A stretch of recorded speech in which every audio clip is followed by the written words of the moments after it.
Hello guys, Cindy Hapil here. My channel is offering free tutorials on how you will grow your YouTube channel. I have also tips, strategies, and kung paano mo makapalago ng mas mabilis. And aside from that, I am offering a membership program.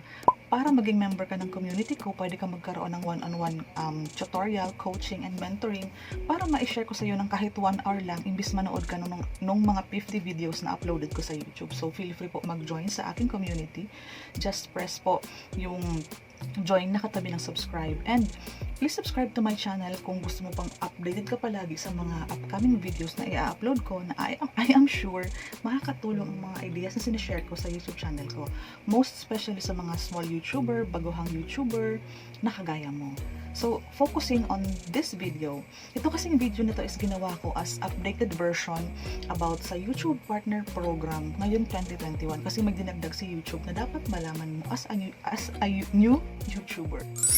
So, alam naman natin na kahit mga Filipino, mga small YouTuber, mga big YouTuber, mga artista, mga lahat na welcome sa YouTube kasi diba libre naman ito, wala naman talaga itong binabayad na membership fee. Lahat tayo ay pwedeng kumita basta pwede ka maging member kasi ng YouTube Partner Program once monetize ka na. So, paano ka naman monetize? Meron lang namang mga iilang requirements si YouTube para ma-approve ka niya. Yung pinakauna dyan is dapat may 1,000 subscribers ka. Please make it a point na legit, organic, and totoong tao po ang mga subscribers mo because it will help you a lot sa pag-grow ng mabilis ng YouTube channel mo. And kailangan mo din po magkaroon ng 4,000 watch hours for the whole year or 12 months or 365 days. Ibig sabihin, kapag nag-lapse ka na ng 1 year, yung mga video na inabutan ng 12 months or mga 13 months, hindi na siya counted or nag-e-expire siya.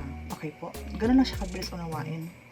And kailangan mo po monetize ka na. So, mag-i-email sa'yo sa YouTube, tuturuan ko niya ng mga step by step. So, next step dyan is kailangan mong mag-fill up doon sa email. Kailangan mong maglagay ng mga information mo.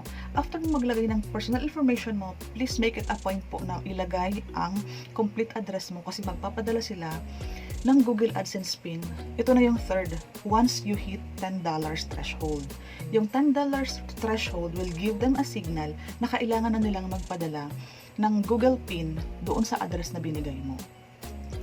And yung fourth naman natin is para makasahod ka na first salary mo is kailangan mo naman maka $100 every 15th of the month or every cut-off kasi worldwide po isang scheduling lang siya. Pag sinabi pong 15th ang cut-off, dapat before 15th of the month or on the 13th of the month po, dapat make sure mo na may $100 ka na, or in peso that's 5,000 pesos. That's the minimum. If you have more po, mas okay. And ang pinaka-latest ngayon kasi po sa YouTube Partner Program, same lang din naman ang requirements, same lang naman ang threshold na $10, and same lang naman po yung minimum natin na para sumahod ka every month, kailangan mo mag $100. Ang dinagdag po ngayon is kahit hindi ka pa monetize, small channel ka, baguhang channel ka, pero kung meron yung channel mo po, kapag meron siyang nakita ng advertiser na okay yung channel mo or yung okay yung video mo, kung advertiser friendly yung video na specific na nasa channel mo, lalagyan nila yan ng ads. Pero wala ka po dyang kikitain. Pero pwede ka pa din po mag-apply for YouTube Partner Program kapag nahit mo na yung 1,000 subscribers and nahit mo na yung 4,000 watch hours. I-review ka nila and pareho pa din po yung process na pinagdaanan namin. Ang kaibahan nga lang po, hindi kami nakaranas nung may mga ads ang mga video namin kahit hindi pa kami approve. Ngayon po kasi hindi ka pa approve, hindi ka pa po monetize, hindi ka pa nakakaabot ng 1,000 subscribers or hindi ka pa po nagkakaroon ng 4,000 watch hours, magkakaroon ka na po ng mga ads na hindi ka po paid. Ang mga bayad po noon is mapupunta kay YouTube. Yan po yung pinakabago nating policy. And ngayon po is wala na din pong Western Union sa mode of payment. So, before ka po diba, kahit na-approve ka na monetize ka na, nagkaroon ka na ng Google AdSense pin, nagkaroon ka na ng $10, nagkaroon ka na ng $100 para makasahod ka na, kailangan mo po ng bank account. Any bank account will do. Just make sure po na Visa card yan, Mastercard yan.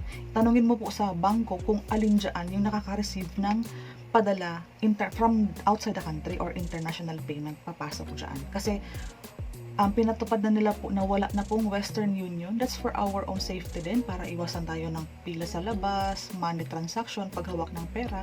Just let's look po sa brighter side. Didiretso po ang pera mo sa bangko.